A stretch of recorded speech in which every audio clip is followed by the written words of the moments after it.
I'm going to make a claim that for people who are uploading to YouTube to start a business, YouTube is not the place to start your business. It is a marketing vessel.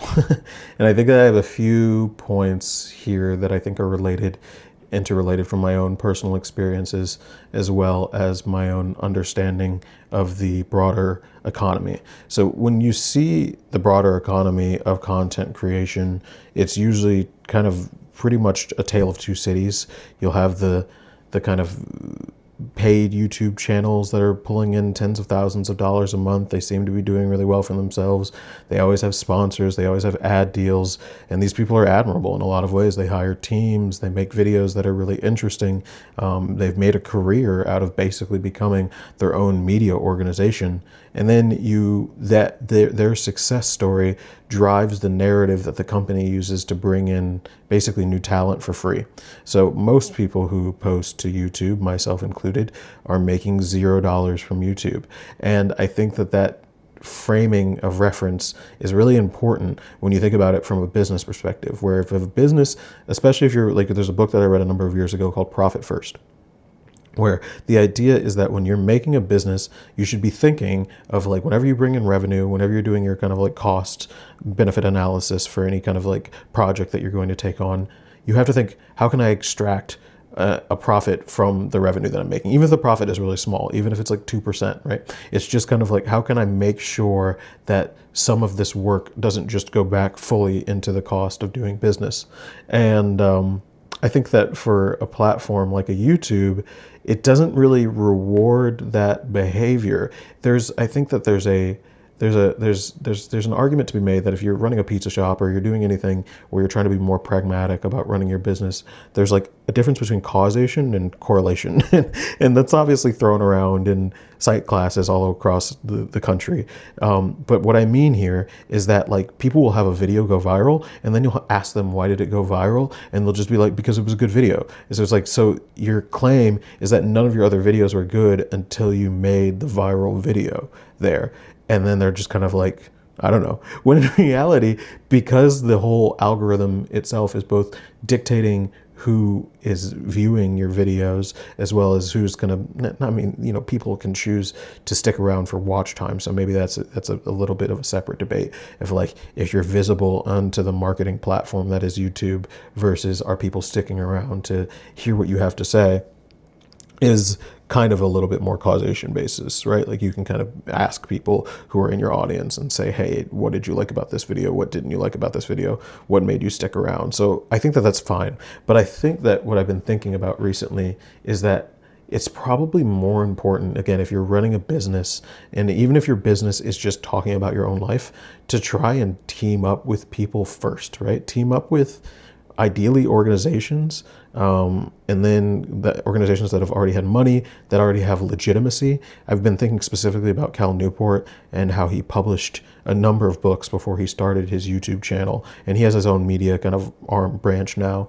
But, he was already a published author well before that. He had already written multiple books, and multiple books were already on the New York Times bestseller list. So he was extremely lubricated for the algorithm to basically just pick him up and say, hey, you know this name, you trust this name, you probably want to watch what he's making.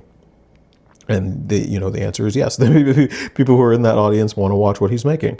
And the thing is that the appeal of like a YouTube or a Substack or a TikTok or a Twitter or an Instagram or any Facebook or any social media where you can in theory get rich is it's kind of like this gambling thing where people can see you and you feel good about being seen. And because you feel good about being seen, you feel like, oh, well, I finally made it. And because I made it and yada, yada, yada. And then again, that all ends up in the real world with just doing free work for YouTube. And I've noticed this because I've run my own website for a long time and I love my website. Like I think it's a piece of art in its own way. It's bramadams.dev if you're curious to check it out. It has a bunch of just different bullshit, basically things that I've been interested in over the years. A bunch of random curiosities, photo dumps, long form essays where I'm ranting about a topic at length, code blocks, just videos, long form audio of just me ranting. It's a very fun lived experience. It's a very organic brand. And I think it's because I'm not competing on an algorithm. Like if I was trying to create something, I felt this similarly when I was on Substack or YouTube. It's like you do make a promise to your audience a little bit when you don't own the domain. And I don't know if it's a psychological thing or because of the nature of how these platforms work, where there's a bunch of other people who are kind of operating on a Agora kind of storefront model, where if you're walking around and you're like, oh, well, I'm really interested in whatever Bram is doing, then I would want the general Bram Adams channel. But if I'm like specifically interested in his reading work, then I might subscribe to his Reading as a System channel. And this brings me to a point where I think it's like, if you are, again, in the business of making YouTube videos, or if you're in the business of trying to become a content creator, it's probably wiser for you to do a few things. One, split your interests between different channels, right? Like, I don't know exactly how this works for the algorithm or if they punish you for this, but I don't really care. My point is that I think that it's more important to the integrity of the audience of the channel to just come up with a broad bucket. And it's so easy to start channels that, like, you may as well just start a secondary channel for whatever you want to do, you know, Let's Plays or talking about politics or whatever you're motivated by. It's easier just to kind of like bucket a video into the correct channel than I think it is to have one channel and then be really worried about numbers and performance on that one particular channel. You're kind of spreading your eggs across multiple baskets, as it were. And then second, I think, again, going after moneyed organizations is more important than becoming a YouTuber. I think it's like having a consistent content upload schedule is one thing, where you're kind of like consistently saying something on the internet that people can find if they're interested in seeing what you're saying on the internet. But it's a completely secondary thing to be like, okay, so now I'm going to take that and then turn that into a a business where I'm going to be completely permissionless and just basically living off of the donations, advertising, and outreach from other companies to me. And I think Reading as a System is an example here. I've started to, team up with libraries. New York Public Library, the Brooklyn Public Library are two, but I'm also trying to basically build a CRM of different like small bookstores and libraries across New York that I can outreach to and say, hey, this is what I'm offering. And then like, I don't need to make content for that. The content becomes a secondary thing that becomes a direct line to their audiences, but it also becomes a direct kind of like quid pro quo to legitimize my work so that when I do post content, it becomes better. So anyway, that's a hypothesis. And I think that, I have the BPL one lined up. I'm still working on the NYPL one, as well as kind of like just trying to reach out to different New York City organizations.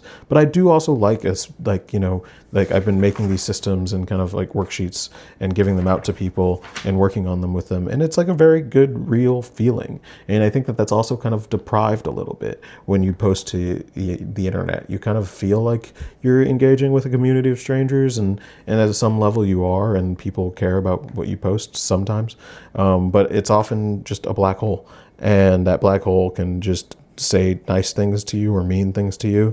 Some of them have money attached to them, and it's completely random. And you feel like, well, where am I? So I guess in short, again, in summary, it's go after moneyed organizations first. Don't think of YouTube as your main bread and butter unless you have a very specific plan. And even if you do have a specific plan, I would say maybe split those specific plans across multiple channels and then do the posse model. I didn't talk about this in the video, but this is really cool. Is there's a thing in the kind of indie web where they call like publish once, syndicate everywhere.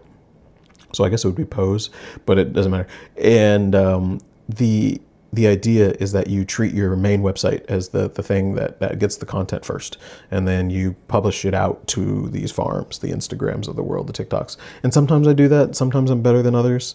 But I think what I largely fail at is kind of being consistent with caring about content and kind of being a person who makes content. And I think that largely comes because the investment of making content is really annoying.